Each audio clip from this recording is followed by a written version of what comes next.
तो दोस्तों स्वागत है आपका फिर से हमारे एक और एक्सप्लेनेशन वीडियो में। तो आज हम बात करेंगे जुजुत्सु काइसन सीजन 1 के एपिसोड 22 के बारे में।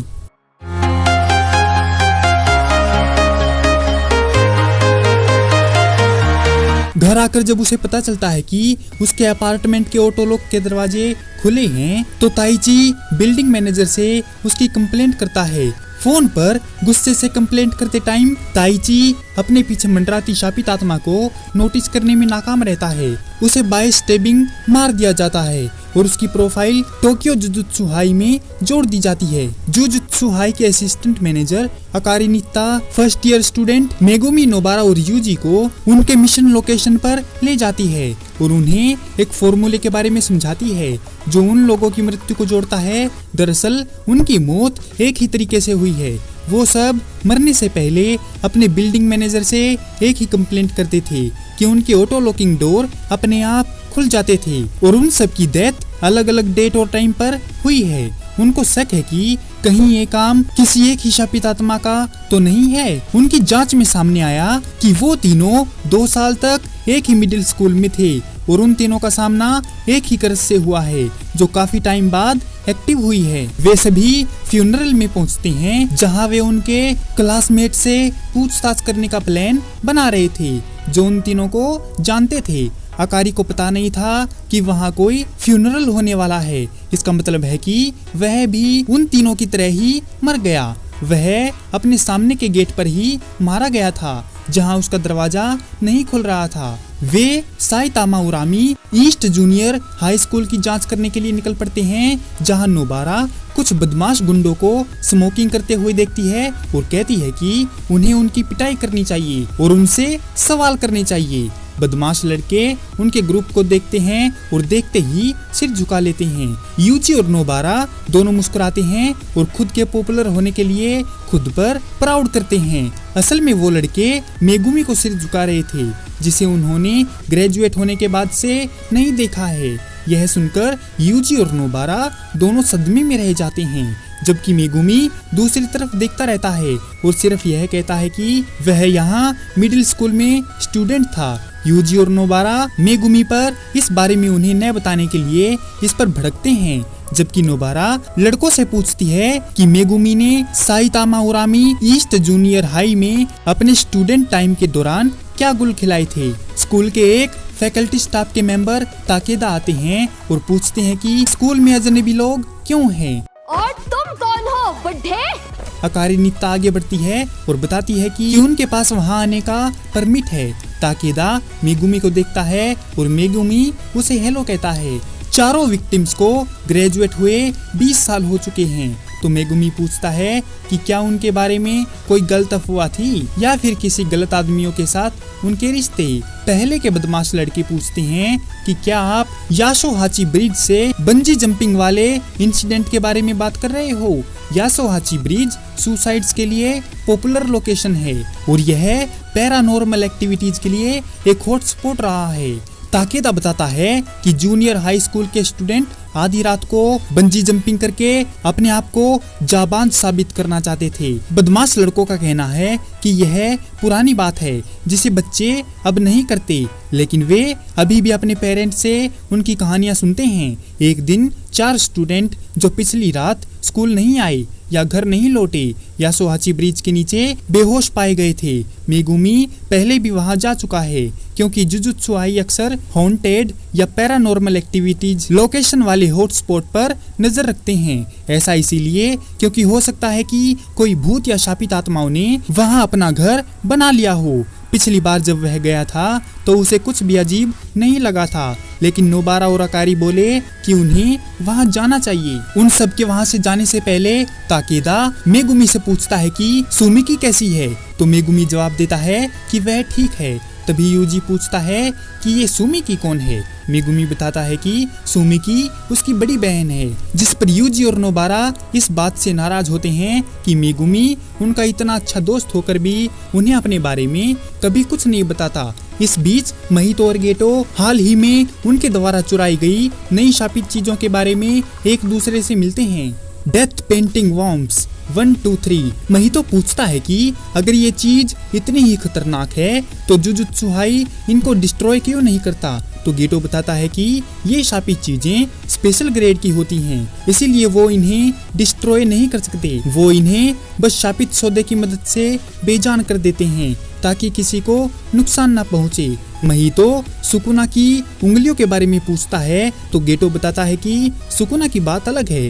वो एक शैतान है जो 20 टुकड़ों में बंटने के बाद भी शापित शक्तियों को अपने पास बुला सकता है और अपनी मर्जी से अपना वेसल भी चुन सकता है, जबकि डेथ पेंटिंग वॉर्म्स किसी को भी अपना वेसल बना सकती हैं। तभी महितो एक जिंदा इंसान के अंदर उन 3 डेथ पेंटिंग में से एक को उसके अंदर डाल देता है, जिससे केचिजू नाम के कर्स का जन्म होता है और महितो उसे अपना एक काम करवाने के लिए मना लेता है।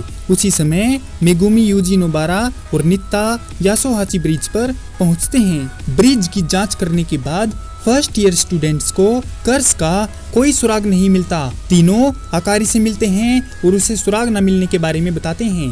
नोबारा सजेशन देती है कि शायद उन्हें फिर से जांच शुरू करने की जरूरत है, लेकिन यूजी अब और समय बर्बाद नहीं करना चाहता क्योंकि उसे लगता है कि कर्स यहाँ नहीं मिलेगा और हो सकता है कि वह अपने अगले शिकार को ढूंढ रहा हो और हम लोग उसे फालतू में यहाँ ढूंढ रहे हैं।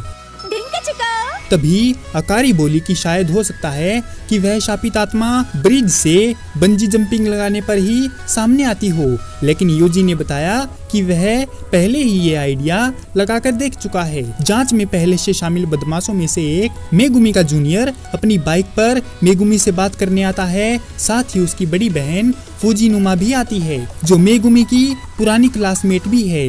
वह भी रात में पुल पर गई थी और अब जब वह रात में घर पहुंचती है तो उनके ऑटो लॉकिंग डोर खुले होते हैं। उसे लगा कि वहाँ कुछ गड़बड़ है और उसे लगा कि ये बात मेगुमी को बताने की जरूरत है क्योंकि मेगुमी की बहन सुमिकी उस रात यासोहाची ब्रिज पर उसके साथ गई थी। मेगुमी इस इंफॉर्मेशन से हैरान हो जाता है। फुजीनुमा और उसके भाई के चले जाने तक इस बात को टालने की कोशिश करता है। यूजी ने देखा कि मेगुमी असल में इस बात से कितना हिल गया है।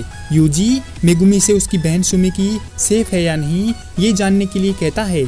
इसके बाद मेगुमी इजिची को कॉल करता है और सुमिकी के लिए सेफ्टी बैकअप की रिक्वेस्ट करता है, लेकिन इजिची कहता है कि फिलहाल दूसरे दर्जे के जादूगर ही अवेलेबल हैं और स्पेशल ग्रेड के जादूगर दूसरे लोगों को बचाने में बिजी हैं। इजिची मेगुमी को ये भी बताता है कि उनको इस मिशन पर इसीलिए भेजा गया था क्योंकि यूजी की ताकत पहले से और ज्यादा बढ़ गई थी, लेकिन अगर वो शापित शक्ति अव्वल दर्जे की है तो वह लोग मिशन छोड़कर वापस आ सकते हैं। लेकिन मेगुमी जानता है कि वह अब स्पेशल ग्रेड के जादूगरों का इंतजार नहीं कर सकता और अब इतना टाइम भी नहीं है। तो मेगुमी यूजी और नोबारा की जान खतरे में ना डालकर उन्हें वहां से वापस जाने के लिए कहता है और खुद उस शापित शक्ति का सामना करने के लिए यासोहाची ब्रिज पर चला जाता है।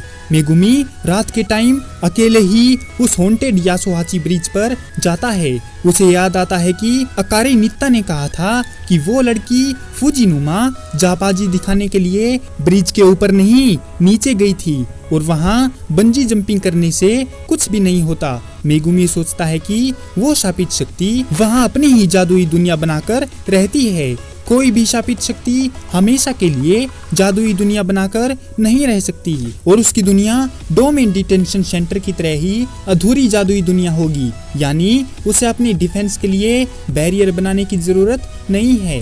यूजी और नोबारा अचानक मेगुमी के पीछे आ जाते हैं। वह दोनों इस बात से दुखी थे कि मेगुमी कभी भी अपने बारे में कुछ भी नहीं बताता, लेकिन मेगुमी अपने ख्यालों में इतना खोया हुआ था कि उसने उनकी बातों पर ध्यान ही नहीं दिया। यूजी और नोबारा मेगुमी से कहते हैं कि उसे सब कुछ बताने की जरूरत नहीं है, लेकिन वह उन पर भरोसा तो करे क्योंकि वे सभी दोस्त हैं। मेगुमी उनको समझाता है कि सुमिकी अभी तक होश में नहीं आई है और उस शापित शक्ति का अगला टारगेट सुमिकी ही है, इसीलिए उस कर्स के अटैक से पहले मेगुमी उस कर्स को मार डालेगा। मेगुमी बोला कि ये मिशन अब बहुत खतरनाक है, लेकिन यूजी और नोबारा को इसकी परवाह नहीं है, जिसे सुनकर मेगुमी मुस्कुरा देता है।